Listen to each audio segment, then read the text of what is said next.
Primera catalana no comença fins diumenge que ve i 2 dies després es disputarà les semifinals de la Copa Catalunya. Havia de ser un gran any pel que és teòricament la màxima competició del país, però el seu 20è aniversari ha acabat sent gairebé un cúmul de despropòsits. El futbol català demana que de cara al futur es netegi la imatge d'aquesta Copa.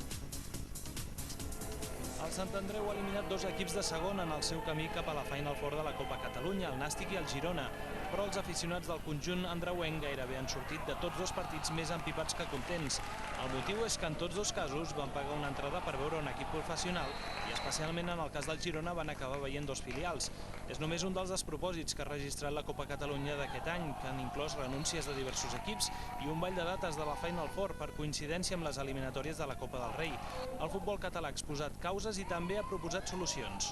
Cada vegada més està demostrat que és una competició que molesta els equips professionals. Al final jo crec que no l'acabarà jugant ningú. I després, els camps que et toca jugar, a les fases finals, ara per exemple aquest any a Sant Carles de la Ràpita, amb tots els respectes, però t'has de desplaçar 2 cops allà.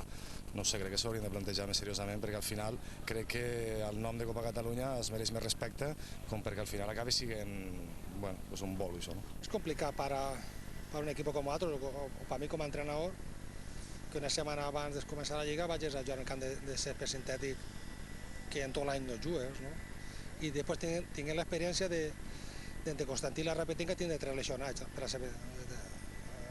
Nosaltres ens juguem tot el diumenge següent. Si hagués sigut un camp de césped natural, nosaltres havíem portat l'equip per haver sigut una prova. La Copa Catalunya jo crec que es tindria a fer, a veure, molt més ràpida del que es fa, no? S'acaba la temporada, es fan uns partits, després s'empessa fent la Copa Catalunya.